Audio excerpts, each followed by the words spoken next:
Então, eu vou fazer uma exposição muito grande sobre a questão do Brasil, porque ela serve de pano de fundo para explicar o problema que eu vou explicar. Então, é só porque o colega fez uma explicação muito grande a respeito do ordenamento jurídico brasileiro, é só para já dar essa antecipação. Mas no meu caso eu vou explicar muito sobre o Brasil, mas é porque a explicação do Brasil ela se estende a tudo. Internet, privacidade e soberania. A importância desse tema. Através da internet é possível interferir na soberania nacional. Eu vou começar falando sobre o que é a internet para alguns e o que é a internet na realidade, em total contexto. A ideia começou, depois da guerra, a ideia começou como sendo uma rede de compartilhamento de informações, uma proposta muito boa, em que as universidades poderiam compartilhar informações, poderiam compartilhar conhecimentos, e a partir daí você até imagina que é, obviamente, uma coisa que não tem coisas ruins para trazer. O primeiro momento foi a internet quando existiam os websites, que era a presença digital das empresas, né? Depois desse momento de compartilhamento de dados entre universidades.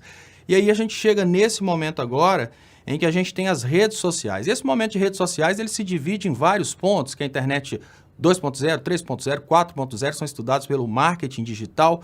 Não vale a pena aprofundar demais, porque afinal de contas a ideia maior aqui é falar sobre a questão da soberania e do direito.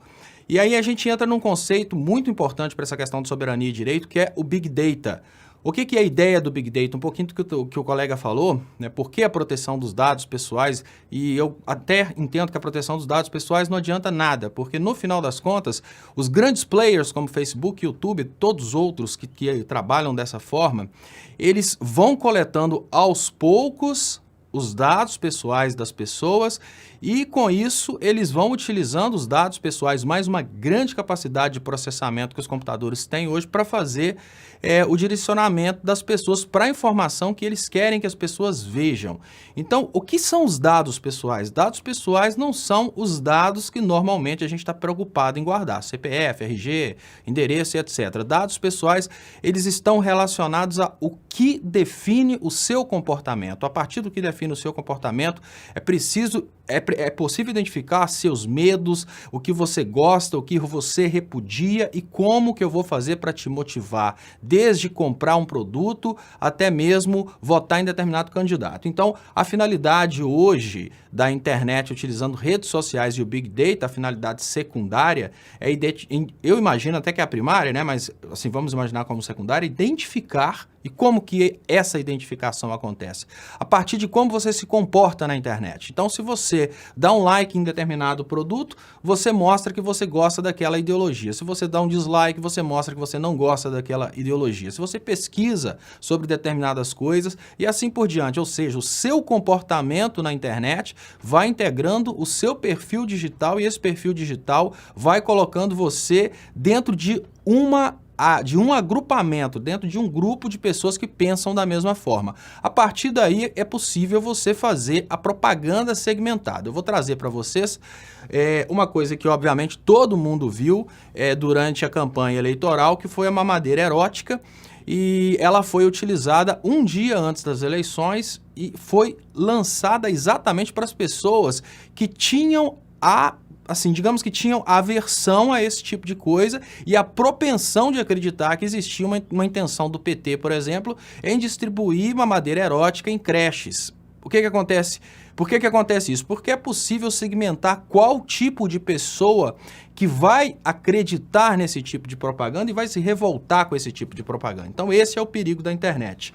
A internet, ela ultrapassa fronteiras, então esses grandes aplicativos eles ultrapassam as fronteiras e a partir daí eles conseguem mapear os seus medos, mapear o seu comportamento e fazer com que você faça coisas conforme eles querem que você faça, além de trabalharem, obviamente, o direcionamento da informação. Então, quem é evangélico, mais radical, recebe a mamadeira de piroca.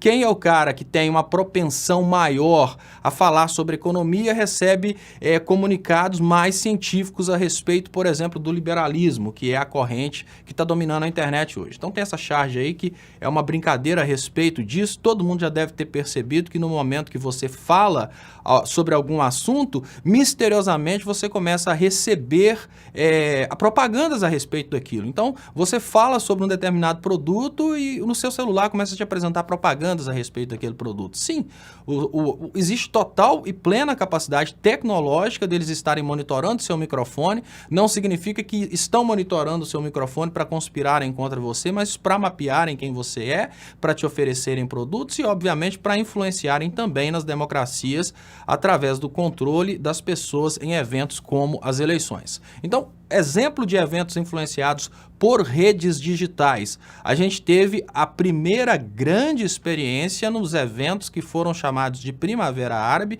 Vários países do Oriente Médio foram influenciados e através de protestos populares que aconteceram exatamente utilizando a internet como catalisador. Então, através das redes sociais, pessoas eram chamadas para as ruas para fazerem protestos. A crise no Brasil, iniciada em 2013, é muito importante lembrar que essa crise iniciou em 2013 exatamente com os movimentos de internet que chamavam as pessoas para revoltar contra os 20 centavos, e depois a gente teve o movimento do impeachment, depois a gente teve a campanha polêmica do Bolsonaro, e durante esse tempo, a gente teve também a campanha do Brexit, né, e uma das coisas que mais se via na internet a respeito do Reino Unido em relação à União Europeia era a entrada de africanos, ou seja, o Brexit em nada influencia nessa questão de entrada de africanos, porque o africano entra dentro do Reino Unido através de visto, né, ele não tem direito pela União Europeia.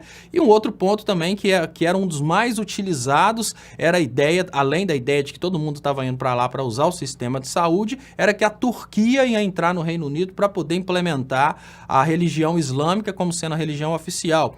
E se tem uma coisa que tira do Reino Unido a capacidade de vetar a entrada da Turquia na União Europeia, é exatamente o Reino Unido sair da União Europeia, porque com isso ele perde seu poder de veto. Então o que eu quero dizer? É que toda essa influência que aconteceu, ela só produziu resultados negativos, né? A Primavera Árabe, nenhum país que sofreu a Primavera Árabe está melhor do que estava. A crise iniciada no Brasil só produziu prejuízos, eu vou trazer isso depois, e o Brexit, ele trabalhou só em cima de interesses econômicos, mas apresentou só questões extremamente conectadas aos medos das pessoas. Esses medos são mapeados pelas redes. Está aí o grande perigo das redes, né? Agora, falando sobre o direito comparado, que é exatamente o foco, por que eu expliquei tudo isso, o direito comparado ele precisa levar em conta o contexto histórico-cultural de cada país quando você vai comparar o direito, até para explicar o porquê que determinadas coisas são encaradas de uma forma em um país e em outra, a existência ou não do instituto ou algo que desempenhe a mesma função daquele instituto. Então a gente procura o contexto cultural para poder analisar aquele instituto e depois ver se aquele instituto, apesar de inscrito, se ele tem uma materialização prática no mundo jurídico, ou seja, se ele é realmente aplicado. Eu não sei se é assim ainda, mas aqui no Brasil, por exemplo, para você tirar a carteira, se você andasse sem luva, né, no Código de Trânsito Brasileiro, não sei se é ainda, você perde a carteira de moto, né, e é difícil você ver um motoqueiro com luva. Então, existem coisas que estão escritas, mas são simplesmente ignoradas. Eu estou trazendo um pedacinho aqui, porque agora eu vou falar sobre a questão da comunicação e vou apresentar 3 eras da comunicação no Brasil. E eu trago aqui na capa o filme Uma Onda no Ar, que conta a história da rádio pirata dentro da favela, né, que foi uma luta da favela para ter uma rádio para informação. Então, da soberania à proteção das oligarquias. Essa é uma divisão minha, ela não é de nenhum autor, só para dizer que não é uma divisão puramente acadêmica, é uma forma que eu achei para explicar aqui. Então, primeira era do Estado Novo. Por que eu trago isso? Porque a forma como o Brasil via as telecomunicações no passado, ela tem muito a ver com a forma como a China vê as telecomunicações hoje, como sendo uma coisa de caráter extremamente relevante para a segurança nacional. Então eu trago aqui uma citação: instalar aparelhos ou estação sem observância das normas aplicáveis, e aí a gente começa, olha, reproduzir comunicação interceptada ou captada, violar o sigilo da comunicação radioelétrica, expedir sinais ou notícias falsas em prejuízo do interesse público, usar linguagem obscena ou termos ofensivos à moral. o contexto da norma, quando ela começou, era de proteger as pessoas de notícias falsas, era proteger o interesse nacional. Então, assim surgiu a Lei das Telecomunicações. Então, eu coloco aqui uma segunda era, que é exatamente quando as telecomunicações começaram a ser exploradas também pelo mercado econômico, ou seja, não era uma coisa exclusiva de brasileiros, não era uma coisa exclusiva do governo. E aí, nessa segunda era, nós temos a ideia da proteção do espectro da radiofrequência. Então, a gente tinha coisas como, olha, existe o perigo de derrubar aviões, tinham todas essas desculpas mais absurdas para que as telecomunicações fossem monopólio do governo federal e que eles pudessem distribuir da forma que eles quisessem as concessões. Os nossos inimigos, isso é uma frase do Chateaubriand, os nossos inimigos que se preparem, se com os rádios e jornais, os jornais associados já tiram o sono deles, imaginem quando tivermos nas mãos um instrumento mágico como a televisão, né? Isso mostra aí como eles já tinham consciência do poder das telecomunicações. E a terceira era, que é uma era patética, eu peço desculpas por usar isso, que é o que estamos vivendo hoje. Eu trago essa súmula do STF, súmula 606 do STJ, desculpe, não se aplica o princípio da insignificância aos casos de transmissão clandestina de sinal de internet via radiofrequência, que caracterizam o fato típico previsto no artigo 183 da Lei das Telecomunicações. 4 a 6 anos de prisão, para vocês terem uma ideia. Então aí eu trago um exemplo do porquê que eu falo que, né, saímos de uma proteção da soberania nacional para a proteção do puramente econômico. Ligar um ponto de acesso na sua varanda e compartilhar a internet com seus vizinhos. Crime de telecomunicações. Risco máximo, prejuízo financeiro às operadoras outorgadas. Pena, detenção de 2 a 4 anos aumentada da metade se houver dano a terceiro e multa de R$10 mil. Outro evento, que é o evento subsequente na Constituição Federal, em termos de competência, gerar, transmitir e distribuir energia elétrica em uma região indiferente da potência e o número de consumidores, porque isso não está ali na norma. Infração civil, riscos. Existe risco de morte a trabalhadores, a consumidores, incêndios, acidentes graves, entre outros. Pena, multa. Então, eu trago aqui para vocês verem como que realmente a Constituição está primando pela dignidade da pessoa humana. Artigo 21 compete à União tanto a exploração direta ou indireta das telecomunicações quanto a questão da energia elétrica. Para a energia elétrica, a previsão, você pode ser preso até por 6 anos com dano a terceiros, no caso da geração de energia, na telecomunicações, né, no caso da geração de energia, você vai pagar uma multa e fica por isso mesmo. Restrição real que restringe a lei das telecomunicações é o direito de comunicar. Essa é a restrição geral das telecomunicações. É o monopólio do discurso. A precarização do instituto original permitiu a internet como alternativa, porém não sujeita às regulamentações. É o problema que eu trago, né? Alteraram o instituto, nós temos agora a internet que faz tudo o que faria a televisão e o rádio, só que não tem regulamentações. Fenômenos vindouros como coleta de dados e controle e direcionamento da informação. E aí a realidade brasileira agora, já para fazer o direito comparado. No Brasil, não há margem para a regulamentação. Fake news é defendido como liberdade de expressão. Trago aqui 2 casos que todo mundo conhece, que a Sarah Winter ameaçou o ministro do STF e a Carla Zambelli falou que as lojas Avan são da filha da Dilma durante o momento em que a Dilma era presidenta, e isso teve um impacto muito grande. Realidade brasileira, CPI da fake news, inquérito do Alexandre de Moraes, nunca houve uma punição a provedor de serviços, nunca nada foi bloqueado no Brasil. Facebook eleva para 87 milhões o número de usuários que tiveram dados explorados pela Cambridge Analytica, para fazer, obviamente, um mapeamento para eleições. E agora, trazendo a China, é preciso falar sobre o orientalismo rapidinho, porque eu já estou em 3 minutos. Nós e eles, nós temos a tendência de pensarmos o mundo conforme nós crescemos vendo o mundo. É preciso entender que o Oriente é uma outra realidade, o povo lá está acostumado com essa realidade, então a gente precisa pensar no Oriente a partir de uma ótica do Oriente, ou seja, o Oriente como referência em si mesmo. Então a gente não pode pensar que nossos princípios se aplicam ao Oriente. Então a gente tem a ideia do comunitarismo, né? Todos por um por todos e todos por um. O socialismo como cultura padrão, se a gente pega a escala de Montesquieu, é como se no Oriente eles abrissem mão mais dos direitos individuais, né? Muitos direitos individuais em nome do coletivo. E um partido único evita o conflito de luta pelo poder, que é o que acontece constantemente no Brasil.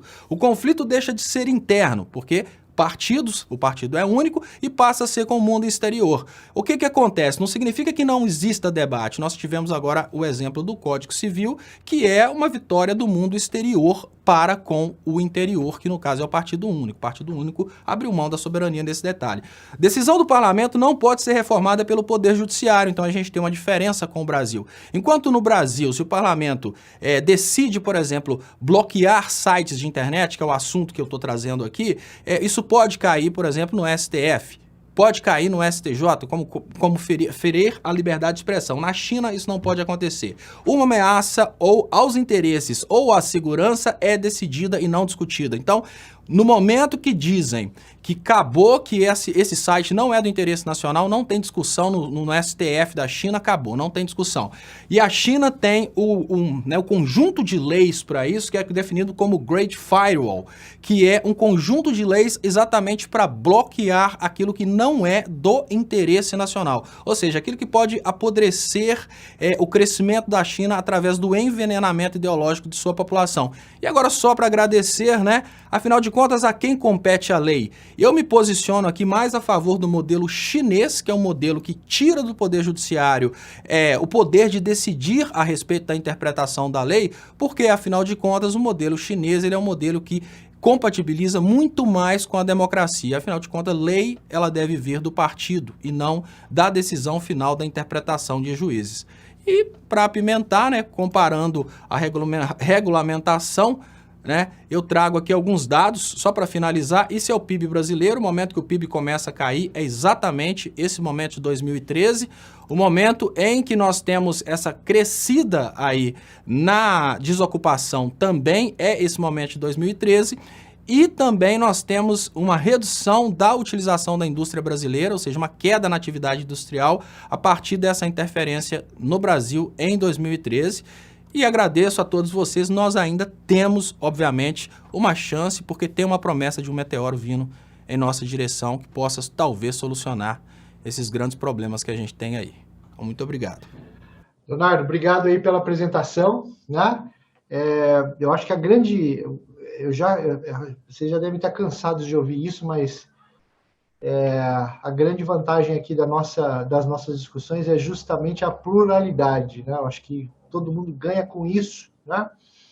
E aí a gente viu aqui um exemplo lado a lado de uma apresentação estruturada, com ali algumas, vamos dizer assim, bem positivista, e agora uma apresentação com o Leonardo, eu conheço ele há pouco tempo, mas a paixão ali é uma das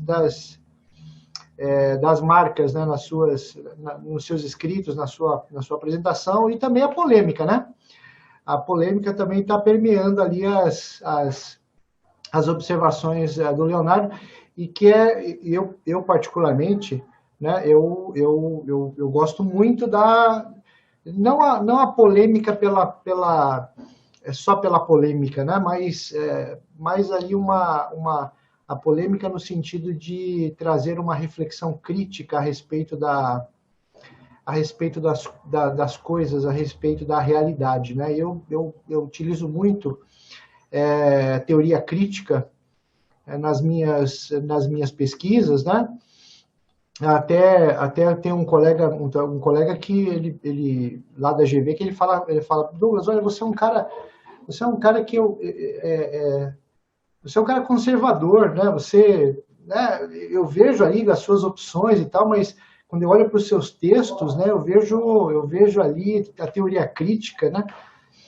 E eu digo para ele, olha, nós precisamos aprender a olhar para todas as possibilidades, né? E não fechar os olhos a nenhuma delas, né? Senão fica muito chato, né? Essa história do eu tenho razão, só eu tenho razão e você está totalmente errado. Não, tem ali há espaço para meio termo. Léo, a minha observação para o teu trabalho é exatamente a mesma observação que eu fiz para a Dalete, tá? Ou seja, a impressão que eu tenho e quem olha, é que é uma apresentação, ela tem ali uma pegada de ciência política. mais do que do direito. Tá? Então, você vai precisar... eu sei que no teu trabalho, pelo menos naquilo que você me enviou, né, no draft, você já tem essa percepção, mas é só para você cuidar, né, porque como nós estamos num curso de direito, né, então a gente tem que, por mais que a gente utilize os outros ramos da ciência, né, a gente vai ter que sempre trazer ali para o centro das nossas discussões o direito propriamente dito. Então, você fez isso, né? Você fez isso ali quando você começou a falar da lei de comunicação, aquela coisa toda, mas dá assim uma impressão para quem está escutando de que é ciência política. Então, a gente sempre precisa tomar cuidado com a questão da audiência, né? A audiência, eu costumo dizer que a gente escreve sempre para o outro, né? A apresentação é sempre para o outro. Então, e aí a gente precisa ter uma cautela para a audiência. Mas fora isso, o tema é realmente muito interessante. A forma como você traçou esse fio condutor ali para utilizar a questão da comunicação, soberania e trazer e juntar, né, Brasil e China foi muito boa, né? Ou seja, a gente consegue enxergar esse fio condutor através da sua apresentação e também daquilo que você já escreveu, tá certo? Parabéns pela apresentação. Obrigado pela contribuição, né? E aí eu abro para os colegas para se eles têm algum tipo de observação, ou mesmo você, Leonardo, se quiser fazer alguma reflexão ao final, pode fazer.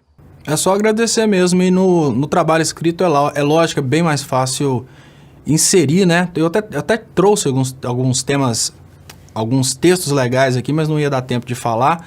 Mas no trabalho escrito é muito mais fácil a gente explorar mais o direito. No trabalho falado, a gente fica realmente mais no fio condutor mesmo da ideia. Deu para perceber, o fio condutor deu para perceber na sua apresentação, né?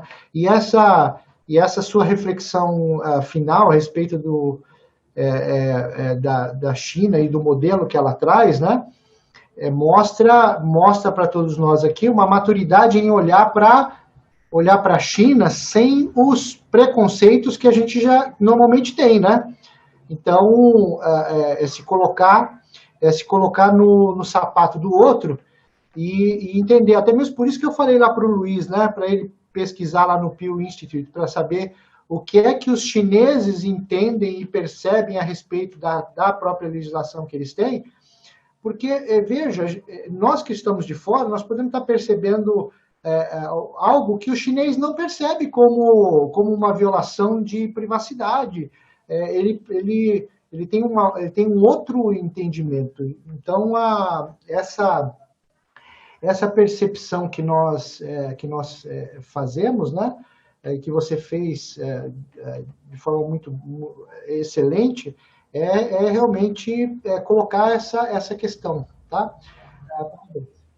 Hoje já é possível a gente começar a perceber isso, porque hoje, como o Brasil está partindo, nós tivemos nossa educação, infelizmente, toda ditada pelos Estados Unidos, seja pelo cinema americano, os desenhos, né? O que chega para a gente obviamente, o americanismo. Mas agora, com essa utilização de populismo extremo no governo atual, a gente já consegue perceber isso através do fanatismo político do brasileiro, que pega e fala, por exemplo, que o 5G da China não vai prestar e vai gerar problemas, e a gente está falando do país mais industrializado do mundo. Então, por que o cara, ideologicamente, ele está disposto, por exemplo, a falar que não vai tomar vacina? Então, é possível entender hoje que determinadas pessoas podem simplesmente pensar na China, olha, eu não quero ter Facebook, eu quero ter proteção. Se o governo está falando que o Facebook é uma arma de espionagem, eu vou confiar no governo e eu quero ser protegido. Pronto. Né? Aqui no Brasil, o pessoal encara como uma ofensa, né? Cortar de mim o direito de ter aquilo. Antes de mais nada, Léo, parabéns pelo trabalho. É um trabalho muito, muito crítico, muito lúcido, muito, muito bom mesmo. E verificação que você fez aí, eu também fiz o meu trabalho relativo ao que é a democracia, né? Quando eu fiz a comparação entre Brasil e China, eu fiz isso também, fiz do ponto de vista de prestação de contas. Eu coloquei que eu estou comparando dois sistemas democráticos, e as pessoas às vezes levam um susto nisso. Mas nas constituições dos dois países tem isso. Na Constituição primeira, no artigo 1º, parágrafo 1º da Constituição do Brasil, diz que todo o poder emana do povo e seu nome será exercido, né, diretamente por seus representantes. Na China também. Ele diz lá que é uma democracia autocrática, a expressão que é usada na Constituição. E lá existem mecanismos semelhantes aqui. Nós temos aqui o impeachment, lá eles têm um sistema, né, que eles dizem que eles chamam de dismissal ou recall para grandes autoridades. Eles podem tirar uma autoridade do poder, como que nós também podemos, um ministro do Supremo, um presidente da República, né, ou por aí afora. Então, essa coisa de olhar o outro já se fechando, isso é muito complicado, porque às vezes você não absorve o que o outro tem de melhor. Né? Você fala assim, o 5G da China vai espionar, mas quem espionou foi a Cambridge Analytica, que não é chinesa. Né? Então, nós tivemos esse problema. Você colocou alguma coisa, por exemplo, sobre a Primavera Árabe. Isso é só uma observação. Um dos grandes fenômenos que nós tivemos do uso de redes sociais foi a primeira eleição do Obama, em 2008. O Obama ganhou do Bush na época porque ele soube usar esses novos meios de comunicação. O Bush ficou muito tradicional nos meios de televisão, de jornal impresso, e ele perdeu por isso. O Obama foi muito mais eficiente do que ele nisso. Agora, quanto à China, nós temos realmente que mudar. Mas uma coisa de mudar aqui, nós estamos em uma ditadura ou não, eu acho o seguinte, nós elegemos um presidente, né? Nós elegemos a Dilma na época, nós elegemos o Lula, nós elegemos o Bolsonaro agora. E quando eu falo nós, não quer dizer exatamente quem votou nele, é o país. Depois que o cara é eleito, ele é presidente de todo mundo. O Lula foi presidente de todo mundo, a Lula é presidente de todo mundo e o Bolsonaro também. E uma coisa que está complicada no nosso país é mais educação, né, reflexão das pessoas, do que realmente as pessoas terem essa ideologia. O nosso problema grande aqui é o seguinte, as pessoas são muito maniqueístas, faz uma divisão muito forte entre bem e mal, entre certo e errado, e isso complica, o mundo não é assim. Mas parabéns pelo trabalho, realmente eu gostaria de ler seu trabalho, se você puder disponibilizá-lo, eu gostaria de ler. Excelente. É isso aí, gente. É essa percepção aí que a gente que nós, né? E na verdade nós somos, né? Formadores de opinião, né? Então acho que ter essa percepção e poder compartilhar essa percepção com as outras pessoas, isso já é um grande benefício para nós, né? Nos faz refletir, né? Como disse aqui o Luiz, e o objetivo é justamente esse.